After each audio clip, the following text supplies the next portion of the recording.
I put it to you, Mr. Menas, that you don't know how to do business. That's just it. In fact, go and study very well. You will know that you will realize. Go and study financial wisdom and financial education. You will know that borrowing that kind of money for business is a dangerous aspect. But that one is by the way. Now you get your business. Now you said, how will people borrow money and not pay back? Now let me put it to you. Let's say, for instance, now just like what my Oga Bobo said, someone borrowed 100,000 naira and is unable to pay back as at when due, maybe because of something can happen, people can fall sick.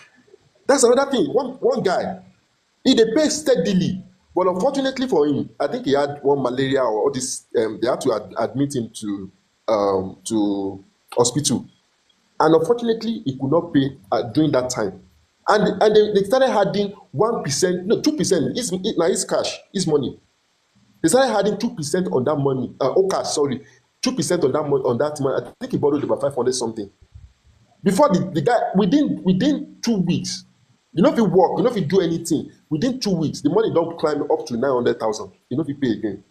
I mean, within 1 month, rather, the money don't climb up to 900,000, either 900 or 800. I can't remember the exact figure. And you know, he could not pay again, and that thing choke him. So anything can happen to anybody that will prevent you not to pay as at when due. Does that mean if I'm unable to pay as at when due, they have to crucify me because I can't pay the money exact as at when due? There is this thing that people normally say, that did they force you to borrow loan? That is one of the most useless arguments. That did they force you to loan borrowing? Why is it the easiest argument? What do you say?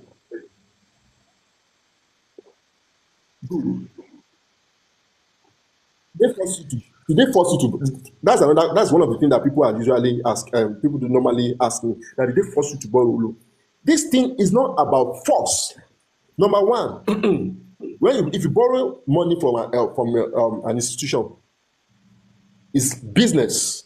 I have a need. Let's say I have a need.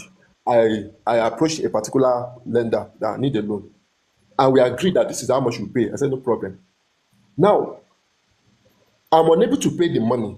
Under CBN policy, there are guidelines given for a borrower. I mean, for me as a borrower to follow. Number one, I have liberty to say, oh, I don't have money to pay now because of one or two things that is happening. Let me restructure the loan. I have liberty to restructure my loan. Unfortunately for this loan apps, unfortunately for this loan apps, many loan apps will not restructure your loan. They cannot. They will tell you no. And number two, they will keep adding daily overdue interest on that loan. Under normal conditions, if you want to restructure loan, it's only 1%. They will add 1% of it and spread Loan the shark. for you. But Loan my God, I shark. allow you to talk now. Just wait now. I allow you to talk now, sir. So they're supposed to add 1% over restructuring fee on that loan and spread it across a particular period. But this guy will not allow you to do that. Number two, they will not allow you. Is that not force? They will not allow you. They will keep adding daily overdue interest on that loan. Is that not force? Now, is that not outrightly illegal? Number three, they will now start banging you with a lot of calls. Do you know that is a criminal offense on its own? That I hold you, that does not mean you call me to glory. Having 200 calls in a day, 200 calls, 150 calls, 100 calls in a day. They are outrightly violating CBN policy.